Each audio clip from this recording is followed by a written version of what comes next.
네, 오늘 본문은 바울의 편지 중에서도 좀 긴박함이 느껴지는 그런 편지의 내용인 것 같습니다. 어, 바울이 좀 긴박하고 사용하지 않았던 그런 표현들까지 좀 서슴지 않고 사용하고 있는 그런 좀 모습을 보이게 되는데, 그만큼 이 갈라디아 교회의 상황이 심각한 상황이었던 것 같습니다. 갈라디아 교회는 바울이 1차 선교 여행 때 세웠던 그런 교회입니다. 바울이 교회를 세우고 교회의 안정을 이루고 자신이 받았던 그 복음을 갈라디아 교회에 사역하는 동안 열심히 쏟아서 교회에서 교회 사람들, 성도들, 교인들을 잘 세워놨던 그런 교회였습니다. 그런데 이제 바울이 그 사역을 마치고 다른 지역으로 떠나자마자 그 교회에 거짓 교사들이 들어오기 시작하죠. 이 거짓 교사들은 유대인이었는데 예수를 믿는 유대인이었습니다. 그런데 예수를 믿는 유대인이었는데 이 유대인들이 가지고 있었던 율법, 이들이 중요하게 생각하고 있었던 이 율법을 다 내려놓지 못하고 여전히 율법을 꽉 쥐고 있었던, 예수를 믿지만 율법에 여전히 빠져 있는 율법주의자들이었습니다. 이들을 성경은 거짓 교사다라고 말하고 있죠. 그들은 갈라디아 교회에 들어와서 바울이 전한 복음을 전해 들은 이 교인들을 흔들어 놓기 시작합니다. 바울의 사도권을 흔들기 시작했던 것이죠. 바울은 정통이 없다. 바울은 예루살렘에 있는 사도들도 지키고 있는 율법을 지키지 않는다. 진짜 사도가 아니기 때문에 그가 전한 복음은 좀 왜곡되었다, 가짜다, 이런 얘기들을 하고 있습니다. 바울은 스스로가 사도라고 했죠. 그런데 그들이 바울은 사도가 아니고 사도가 아니기 때문에 정통이 없기 때문에 바울이 전한 복음은 가짜다. 그리고 예루살렘에 있는 사도들도 다 율법을 지키는데 바울은 안 지키지 않냐. 봐라, 뭐가 잘못됐다. 계속 이렇게 해서 갈라디아 교인들을 미혹하기 시작합니다. 이 얘기를 듣고 성도들이 떠나기 시작했던 것이죠. 예수를 믿고는 있었던 이 유대의 예수를 믿는 유대인, 율법주의자들은 여전히 율법과 할례가 구원의 조건이다, 필요하다. 복음을 들었지만 할례 받지 않고 율법을 지키지 않으면 구원받을 수 없다 하는 것을 막 전하고 있었습니다. 자신들 스스로를 유대 정통이라고 여겼습니다. 그리고 유대인의 관습, 할례, 음식에 대한 규례, 절기, 이런 것들을 지키지 않으면, 율법을 잘 지키지 않으면 구원을 받을 수 없다. 구원의 조건이 율법을 지키는 것이다. 율법을 행하는 것이다. 이렇게 얘기하고 있었죠. 다시 말하면 이 율법 교사들, 이 율법주의자들, 거짓 교사들은 복음만으로는 구원을 받을 수 없다. 율법을 잘 지켜야 구원을 받을 수 있다는 게 이들의 주장이었습니다. 이것은 단순히 교리 하나를 그냥 잘못 얘기했지 하는 게 아니라 복음의 뿌리까지도 완전히 흔들어 놓고 뿌리째 뽑으려는 그런 잘못이었습니다.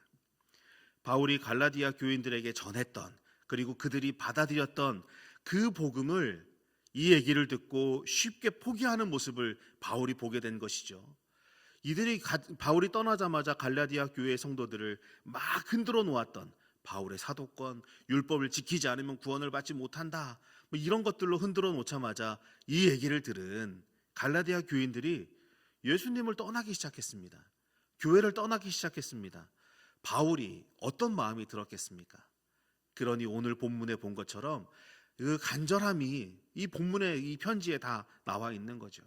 이 바울의 깊은 탄식, 그렇게 복음을 전했고 그렇게 복음을 받아들였는데 다 완전하게 세워진 것 같이, 믿음이 다 생긴 것 같이 그런 모습을 보였는데 결국에 다른 복음이 들어가면서 그들이 흔들리고 떠나는 모습을 보자 너무나 절망하고 탄식 가운데 이런 오늘 서신을 쓰며 그들을 안타까운 마음과 책망하는 마음으로 이 서신을 쓰게 된 것이죠. 본문 6절 말씀 같이 보겠습니다. 그리스도의 은혜로 너희를 부르신 이를 이같이 속히 떠나 다른 복음을 따르는 것을 내가 이상하게 여기노라. 네, 원문을 보면 이상하게 여기노라라고 하는 것은 이상하네, 오늘 좀 옷이 좀 다르네, 이상하네. 오늘 얼굴 왜 그래? 오늘 이상하네. 오늘 화장이 좀 이상하네. 이런 이상하네라고 하는, 우리가 흔히 쓸 수 있는 그런 정도의 이상하네라고 하는 말이 아닙니다. 너무나 받아들이기 어려운 상황에서 나올 수 있는 그런 표현들이었죠. 예수님이 말씀 한마디로 바다를 잔잔케 하셨을 때, 제자들이 그 모습을 보고 있을 때 어떤 모습이었습니까? 놀라고 신기하고 여러 감정들이 있었겠죠. 그때 사용되었던 표현이 바로 이 이상하네였습니다. 그리고 예수님이 멀쩡하던 무화과 나무를 말씀 한마디로 바짝 마르게 만드셨죠. 그 일을 지켜보던 사람들이 이상하네 라고 표현했던 그 이상하네의 표현이 바로 이 바울의 그 반응이었습니다. 똑같은 단어가 쓰였습니다. 바울은 이어서 갈라디아 성도들이 복음을 버리고 붙잡은 것을 다른 복음이다 라고 말합니다. 여기서 다른이라는 것을 보면 본질은 같지만 모양이 다른 이라고 하는 것은 그 내용은 같은 것이죠. 예를 들면 약수터에서 물통 2개를 가지고 가서 약수터에서 물을 뜹니다. 똑같이 그 산에서 내려오는 물을 받아서 이 통에 담고 이 통에 담고, 그러면 통에 담겨 있는 물은 같습니까? 다릅니까? 같죠. 근데 물통의 모양이 2개가 다릅니다. 하나는 네모난 물통, 하나는 동그란 물통입니다.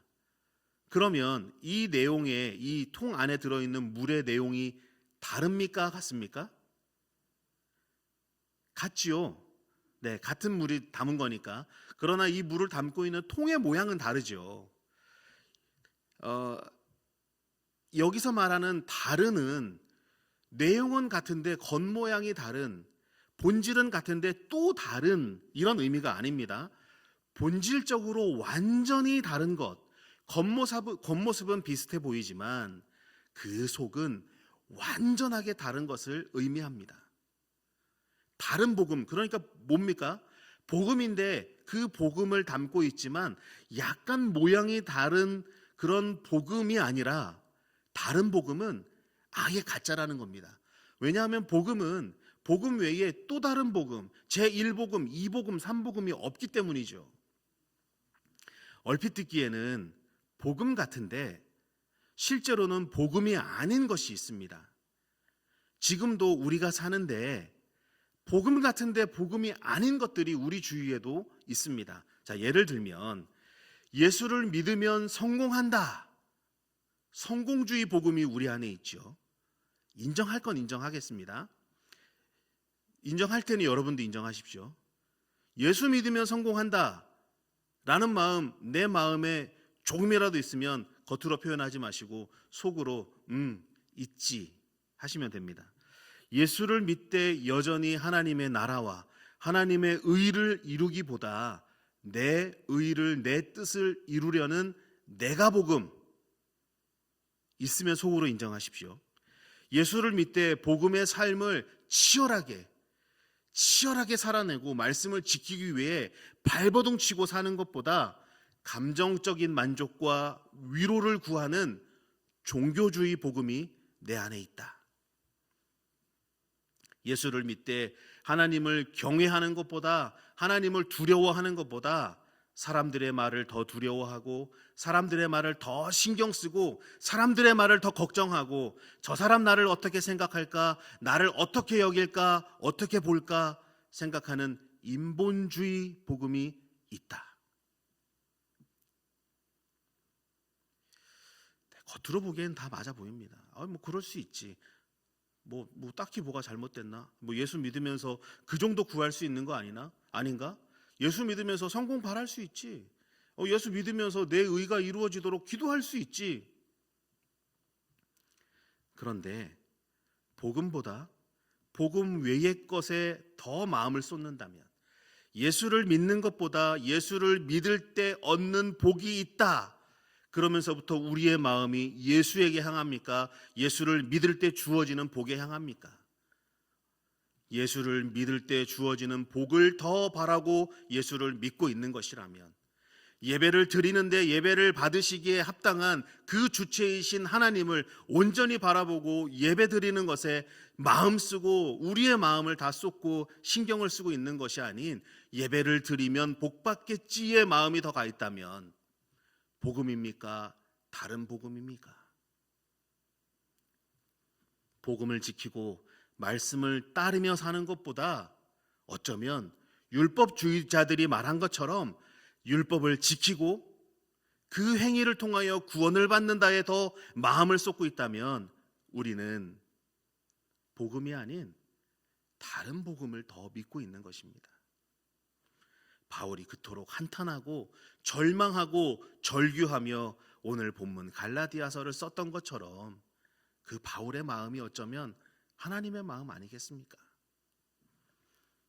그 삶에는 복음의 순전함이 없게 됩니다. 원죄로 하나님과 멀어진 우리를 위해 예수께서 죽으시고 부활하심으로 구원을 이루셨고 예수를 믿는 자에게 하나님은 새로운 생명, 영원한 소망을 주신다는 이 복음의 확신이 없다면, 이 복음의 확신이 없고 여기서부터 흔들린다면 이것만으로 기뻐할 수 없고 예수를 믿을 때 주어지는, 하나님을 믿을 때 주어지는 또 다른 복음으로 우리의 관심이 쏠려지는 것 아니겠습니까? 교회 다니면 복 받는데, 예배 드리면 하나님 복 주시겠지, 은혜 주시겠지. 복이 없고 은혜가 없다 할지라도 나를 부르신 그 목적에 합당하게 내가 하나님 앞에 엎드려 정해진 시간에 와서 예배 드리는 것, 그것만으로 만족할 수 있다면 그게 바로 참 복음의 사람 아니겠습니까? 예수를 믿는 자에게 주시는 그 생명과 소망이 없다면, 그 복음에 확신이 없다면 우리는 언제든지 다른 복음에, 세상의 소리에, 사람의 말에 귀를 기울이게 되고 여기에 복이 있다, 저기에 복이 있다, 그 소리에 우리 귀가 팔랑팔랑거리고 그것 신경 쓰고 쫓아다니는 삶을 살지 않겠습니까?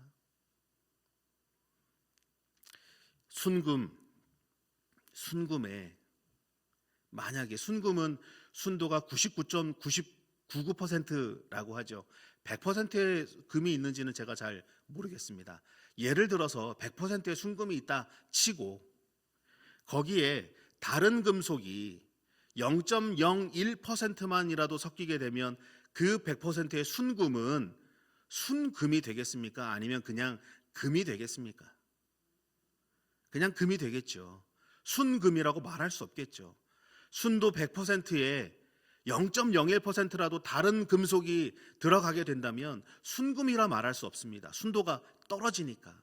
그런데 순금에 순금을 더하면 뭐가 되겠습니까?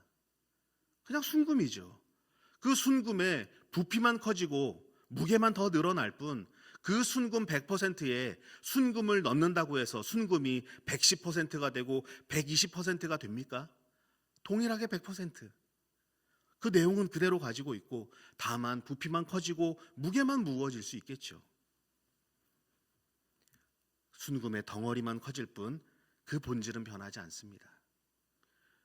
복음도 마찬가지입니다. 복음에 복음을 더한다고 더 좋은 복음이 되지 않습니다.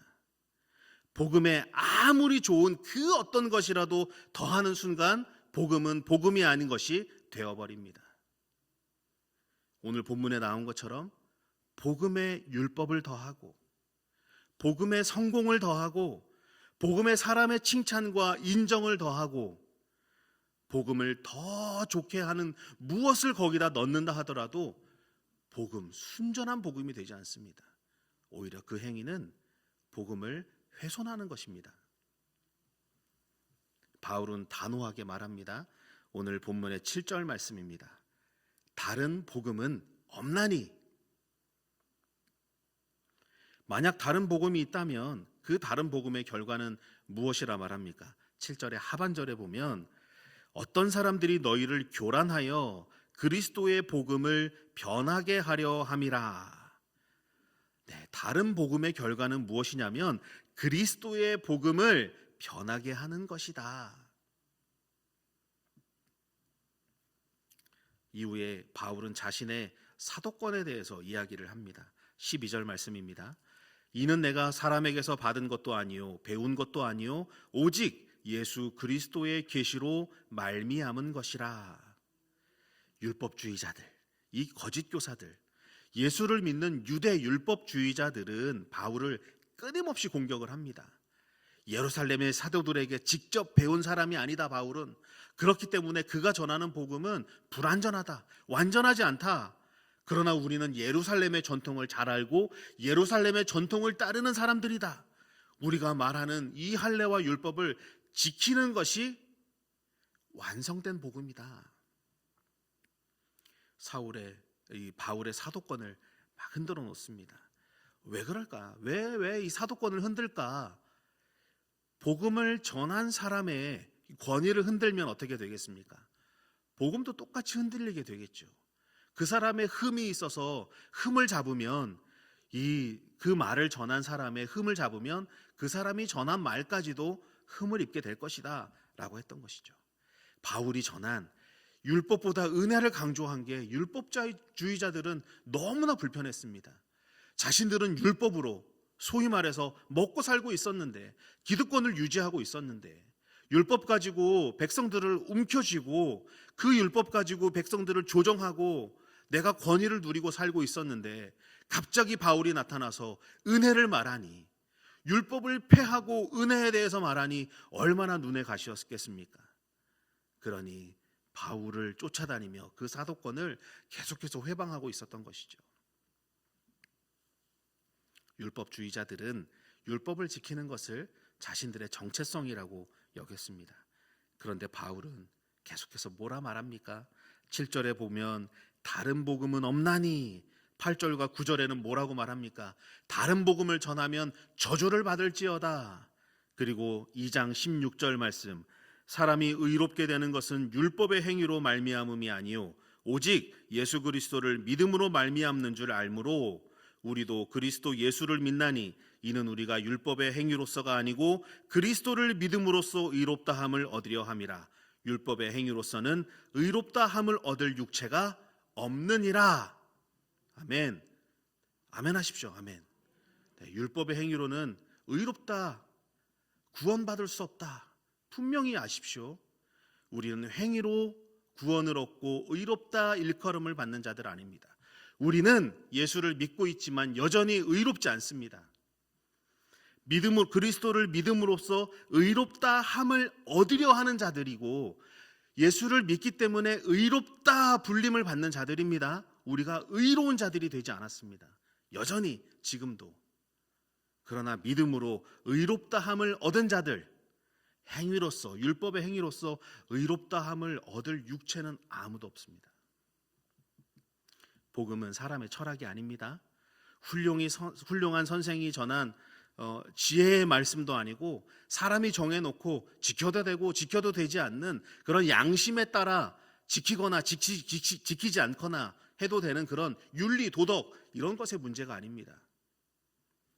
복음은 사람의 머리에서 나온 이론, 가르침이 아니라 하나님의 사랑에서 내려온 참 생명이고 참 소망입니다.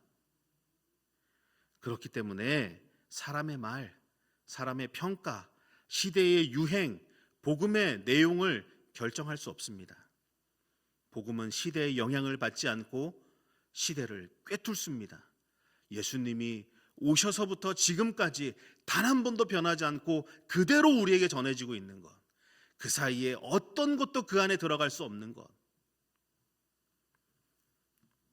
예수님 시대가 지났고 현대 우주를 나가는 시대를 살고 있는 지금일지라도 절대 본질은 변하지 않는 것이 바로 복음입니다.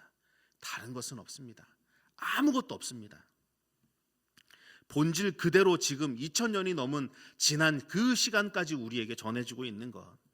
복음은 예수 더하기 무엇이 절대 아니고 오직 예수입니다.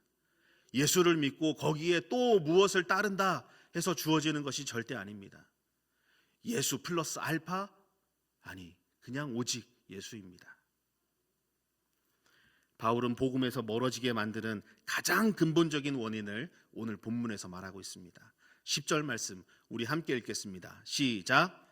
이제 내가 사람들에게 좋게 하랴 하나님께 좋게 하랴.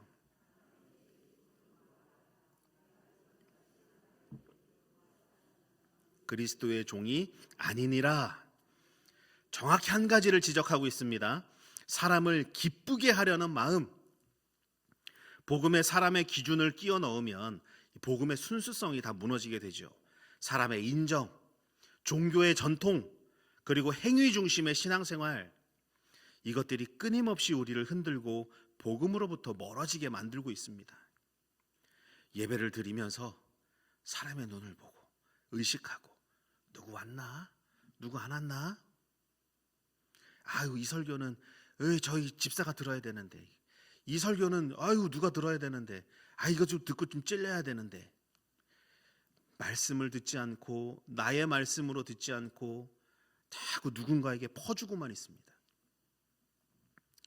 봉사하면서 사람의 눈을 의식하고 사람의 칭찬을 기대고 누가 나를 좋게 여겨줄까? 말씀보다 사람의 평가, 그 말씀을 듣고 양심의 찔림을 주시고 신앙의 찔림을 주셨을 때는 모른 척하고 있지만, 사람들이 말했을 때 그 평가에 대해서, 사람들의 말에 대해서 더 신경 쓰고, 사람들의 말을 더 신경 쓰고 걱정하고 두려워하고 중요하게 여기는, 이런 것들이 우리 스스로가 복음에서 멀어지게 만듭니다. 우리는 사람에게 인정받기 위해 존재하는 존재가 아닙니다.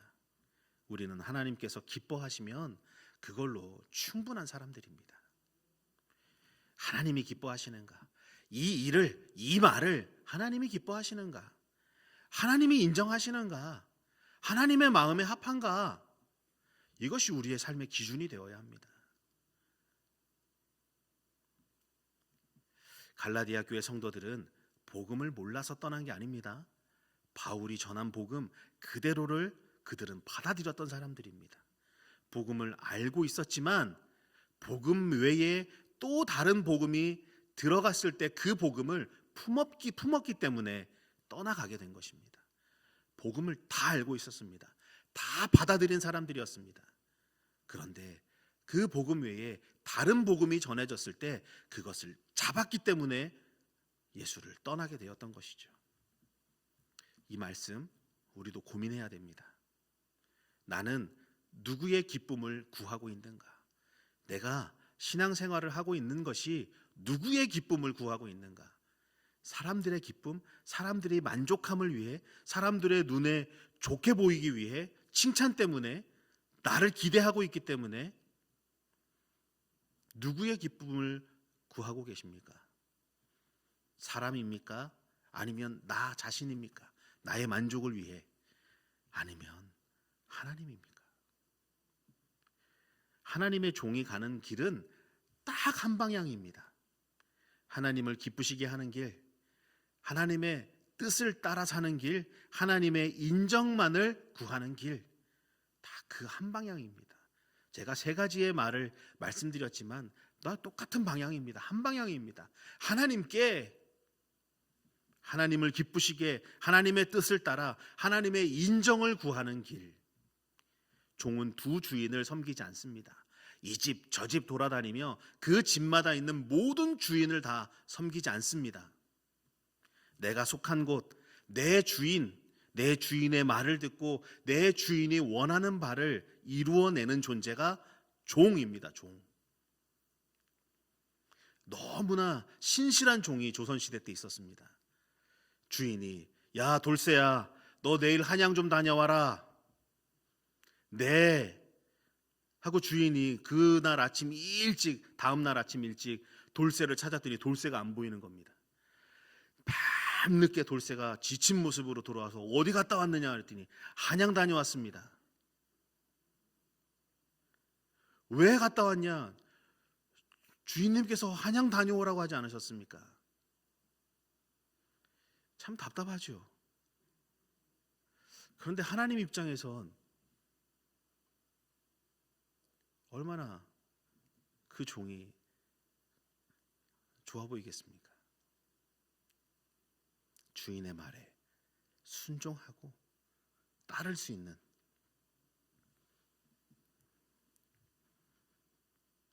성도는 사람을 기쁘게 하면서 하나님을 기쁘시게 할 수 없습니다. 둘 중 하나.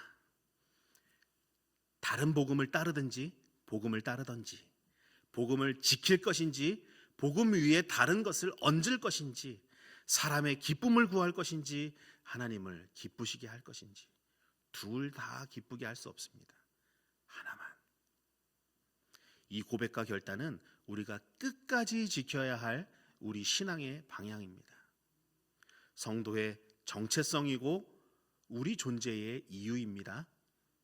오늘 이 자리에서 우리의 마음의 방향을 분명하게, 정확하게 정하십시오. 사람이 아닌 하나님을 기쁘시게 하는 종, 다른 복음이 아닌 오직 그리스도의 복음만을 붙드는 성도, 세상의 소리가 아닌 하나님의 음성을 따라 사는 제자. 이 정체성이 여러분의 모든 삶의 자리에서 흔들림 없이 세워지기를 축원합니다. 하나님께서 기뻐하시는 열매가 여러분의 삶의 자리에서 넘치기를 주님의 이름으로 축원합니다. 그리스도의 종이십니까? 그러면 그리스도만 기쁘게 하십시오. 사람의 말을 무시할 수 없지요. 아예 듣지 말고 무시하라는 말씀이 아닙니다. 사람의 눈치 보고 사람을 기쁘시게 함이 아닌 하나님은 어떻게 생각하실까? 하나님은 나에게 뭐라 말씀하실까가 우리의 첫 번째가 되어야 합니다. 다른 복음, 하나님 외에 다른 것, 하나님을 기쁘시게 하는 것 외에 다른 것을 바라보고 내가 얻는 것을 더 소중하게 여기는 삶이 아닌 하나님이시기 때문에 내 상황이 어떻든 내 마음이 어떻든 내 감정이 어떻든 하나님께 예배드립니다.